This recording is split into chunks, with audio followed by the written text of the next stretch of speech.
ಈಗ ಇವರು ಹೇಳಿದ್ರಲ್ಲ, ನುಗ್ತೀವಿ, ಏನೋ ಮಾಡ್ತೀವಿ, ನುಗ್ರಪ್ಪ. ಐವಾನ್ ಡಿಸೋಜಾ ಮತ್ತು ರಕ್ಷಿತ್ ಶಿವರಾಮ್ ಅವರೇ, ನಿಮಗೊಂದು ಅವಕಾಶ. ನುಗ್ಗ್ರಿ. ಹೆಂಗೆ ನುಗ್ತೀರಿ ನಾವು ಒಮ್ಮೆ ನೋಡ್ಬೇಕು. ನಾವು ಸ್ವಲ್ಪ ಕ್ಯಾಮ್ರಾ ತಗೊಂಬರ್ತೀವಿ. ಎಲ್ಲಿ ತನಕ ನುಗ್ತೀರಿ ನೋಡ್ಬೇಕು. ಅಲ್ಲಿ ಸೊಳ್ಳೆ ಇಸಿಕಿದಂಗೆ ಇಸಿಕಿ ಹಾಕ್ಬಿಡ್ತಾರೆ ನಿಮ್ಮನ್ನು. ಸೊಳ್ಳೆ ಥರ ಸಾಯಬೇಕಾಗತ್ತೆ ನೋಡಿ. SPGಯ 24 ಕಮಾಂಡೋ ಮೋದಿ ಸುತ್ತ ಇರ್ತಾರೆ. SPGಯ 24 commando. Made in Belgium hand gun ಇರುತ್ತೆ.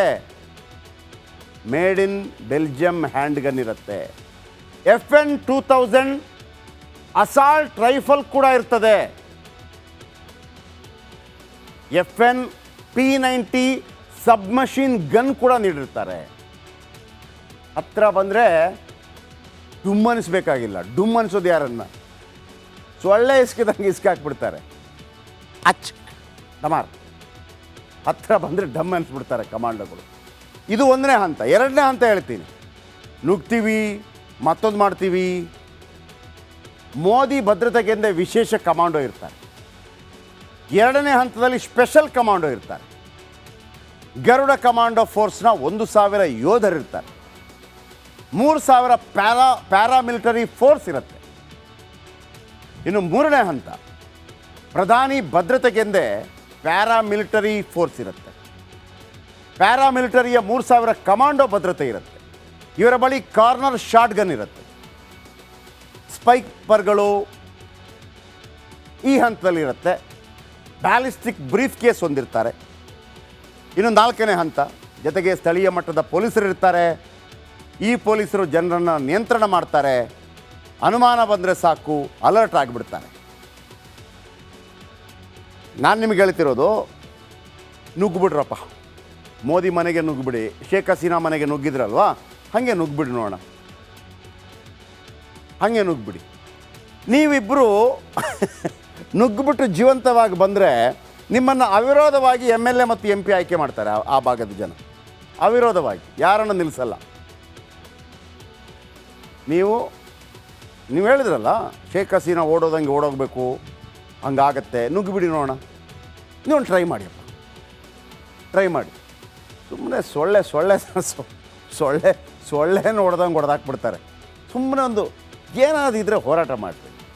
ಭಾರತ ದೇಶದ ವಿಚಾರಕ್ಕೆ ಬಂದಾಗ ಪಾಕಿಸ್ತಾನ ಅದರ ಥರ ಆಗಲಿ ಇದರ ಥರ ಆಗಲಿ ಆ ಹಿಡಿ ಶಾಪ ಹಾಕೋದಿದೆಯಲ್ಲ, ಅದು ನಿಮ್ಗೆ ಒಳ್ಳೆಯದಲ್ಲ. ಇನ್ನು ಪ್ರೊಟೆಸ್ಟ್ ಸಮಯದಲ್ಲಿ ಒಂದು ಐವಾನ್ ಡಿಸೋಜಾ, ಇನ್ನೊಂದು ರಕ್ಷಿತ್ ಶಿವರಾಮ್. ಇವರಿಗೆ ಇದು ಹೆಂಗಾಗಿದೆ ಅಂತಂದರೆ, ಕನಸು ಕಾಣಬೇಕು. ನಮ್ಮ ಪಕ್ಷ ಅಧಿಕಾರಕ್ಕೆ ಬರಬೇಕು, ನಾವು ಅದ್ಭುತವಾದ ಕೆಲಸ ಮಾಡಬೇಕು, BJPಯನ್ನು ಓಡಿಸ್ಬೇಕು, ಎಲ್ಲ ಓಕೆ. ಆದರೆ ಕನಸು ಕಾಣಬೇಕು. ತಿರುಕನ ಕನಸು ಕಾಣಬಾರ್ದು. ಅದು ತಿರುಕನ ಕನಸು, ಮೂರ್ಖಾಸಿನ ತಿರುಕನ ಕನಸು ಕಾಣಬಾರ್ದು. ಇವರಿಬ್ಬರದು ಆ ಕನಸಾಗಿದೆ ನೋಡಿ. ಬಾಂಗ್ಲಾದೇಶವನ್ನು ಏನ್ರಿ ಹೋಲಿಕೆ ಮಾಡೋದು ನಮ್ಮ ದೇಶಕ್ಕೆ?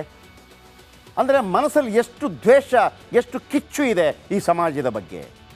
ನೀವು ಹೇಳಿ, ನಾವು ಸೋಲಿಸ್ತೀವಿ, ಅದು ಮಾಡ್ತೀವಿ, ಇದು ಮಾಡ್ತೀವಿ,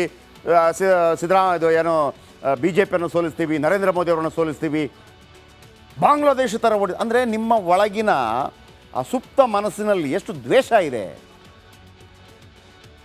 ಈಗ ನೀವು ಓಡಿಸ್ತೀರಪ್ಪ, ನಿಮಗೇನು ಆಸೆ ಇದೆ ಅಂದರೆ ಬಾಂಗ್ಲಾದೇಶ ಥರ ಭಾರತ ಆಗಬೇಕು ಅಂತ ಇದೆಯಾ?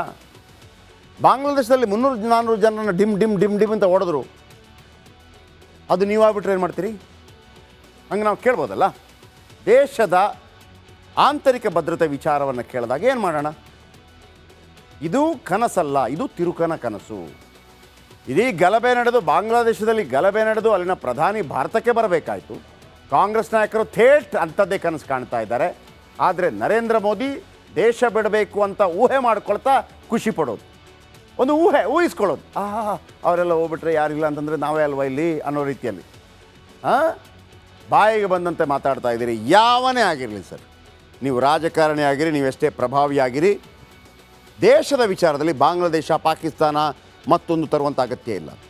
ಸಂವಿಧಾನ ಅವಕಾಶ ಕೊಟ್ಟಿದೆ ಪ್ರತಿಭಟನೆ ಮಾಡೋದಕ್ಕೆ, ಮಾಡ್ಕೊಳ್ಳಿ. ಆದರೆ ಬಾಂಗ್ಲಾದೇಶ ಅದರ ಆಗತ್ತೆ ಅಂತ ನೀವೇನಾದರೂ ಎಚ್ಚರಿಕೆ ಕೊಡುವಂಥದ್ದಿದ್ರೆ, ಇಲ್ಲಿ ಜನಸಾಮಾನ್ಯರಿದ್ದಾರೆ. ಅವರು ಏನು ನಿರ್ಧಾರ ಕೈಗೊಳ್ಬೇಕು ಕೈಗೊಳ್ತಾರೆ. ಕೇಳಿಸ್ಕೊಳ್ಳಿ.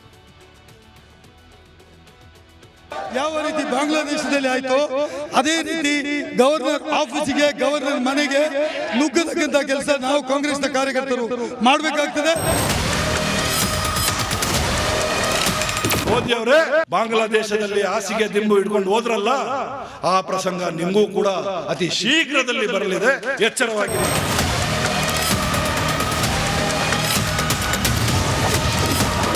ಎಚ್ಚರ ಎಚ್ಚರ, ಬೆಂಕಿ ಹಚ್ಚೋರು ಬಂದಿದ್ದಾರೆ. ಪ್ರಧಾನಿ ಮೋದಿಯನ್ನೇ ದೇಶ ಬಿಟ್ಟು ಓಡಿಸ್ತಾರಂತೆ. 5,000 ಕೋಟಿ ಹಗರಣ ಮಾಡಿದ ಸಿದ್ದರಾಮಯ್ಯ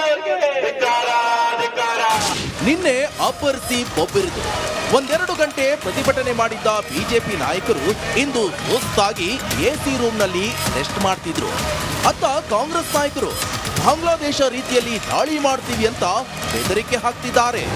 ಒತ್ತಾಯ ಇದೆ, ಕೂಡಲೇ ಗವರ್ನರ್ ಅವರು ಹಿಂದಕ್ಕೆ ಹೋಗಬೇಕು ಮತ್ತು ಹೋಗದೇ ಇದ್ದರೆ ಯಾವ ರೀತಿ ಬಾಂಗ್ಲಾದೇಶದಲ್ಲಿ ಆಯಿತು ಅದೇ ರೀತಿ ಗವರ್ನರ್ ಆಫೀಸಿಗೆ, ಗವರ್ನರ್ ಮನೆಗೆ ನುಗ್ಗತಕ್ಕಂಥ ಕೆಲಸ ನಾವು ಕಾಂಗ್ರೆಸ್ನ ಕಾರ್ಯಕರ್ತರು ಮಾಡಬೇಕಾಗ್ತದೆ. ಅದು ಮಾಡಿಯೇ ಮಾಡ್ತೇವೆ. ಹಾಗಾಗಿ ಮಾನ ಮರ್ಯಾದೆ ಏನಾದಿದ್ದರೆ ಗವರ್ನರ್ ಅವರ ಕೂಟಕ್ಕೆ ಹಿಂದಕ್ಕೆ ಕರೆಸಬೇಕು ಮತ್ತು ಅವರು ರಾಜಭವನ ಬಿಟ್ಟು ತಲಗಬೇಕು. ಇಲ್ಲದೇ ಇದ್ದರೆ ರಾಜಭವನ ಒಗ್ಗುವುದು ಖಂಡಿತ. ರಾಜಭವನದಲ್ಲಿ ಏನಾದರೂ ಆದರೆ ಅದಕ್ಕೆ ರಾಜ್ಯಪಾಲರು ಮತ್ತು ಕೇಂದ್ರ ಸರ್ಕಾರ ನೇರ ಹೊಣೆ ಅಂತ ಹೇಳುವುದನ್ನು ಈ ಸಂದರ್ಭದಲ್ಲಿ ಹೇಳಲಿಕ್ಕೆ ಬಯಸ್ತಾ ಇದ್ದೇನೆ. ಇವತ್ತು ಕಾಂಗ್ರೆಸ್ ನಾಯಕರು ಒಂದು ಹೆಜ್ಜೆ ಮುಂದೆ ಹೋಗಿದ್ರು. ನೇರವಾಗಿ ಮೋದಿಗೂ ಬಾಂಗ್ಲಾದೇಶದ ಸ್ಥಿತಿ ಬರಲಿದೆ, ಶೇಖ್ ಹಸೀನಾ ಮಾದರಿಯಲ್ಲೇ ಹಾಸಿಗೆ ದಿಂಬು ಹಿಡಿದು ಹೋಗಬೇಕಾಗುತ್ತೆ ಅಂತ ಕಾಂಗ್ರೆಸ್ ಮುಖಂಡ ರಕ್ಷಿತ್ ಶಿವರಾಮ್ ಧಮಕಿ ಹಾಕಿದ್ದಾರೆ. ಮೋದಿ ಅವರೇ, ಒಂದು ವಿಚಾರವನ್ನ ತಿಳ್ಕೊಳ್ಳಿ, ಬಾಂಗ್ಲಾದೇಶದಲ್ಲಿ ಹಾಸಿಗೆ ದಿಂಬು ಹಿಡ್ಕೊಂಡು ಹೋದ್ರಲ್ಲ, ಆ ಪ್ರಸಂಗ ನಿಮಗೂ ಕೂಡ ಅತಿ ಶೀಘ್ರದಲ್ಲಿ ಬರಲಿದೆ, ಎಚ್ಚರವಾಗಿರಿ. ರಕ್ಷಿತ್ ಶಿವರಾಮ್ ನೇರವಾಗಿ ಪ್ರಧಾನಿಯನ್ನೇ ಟಾರ್ಗೆಟ್ ಮಾಡಿದ್ರು ಕೂಡ ಬಿಜೆಪಿ ನಾಯಕರು ಗಾಢ ನಿದ್ರೆಯಲ್ಲಿದ್ದಾರೆ.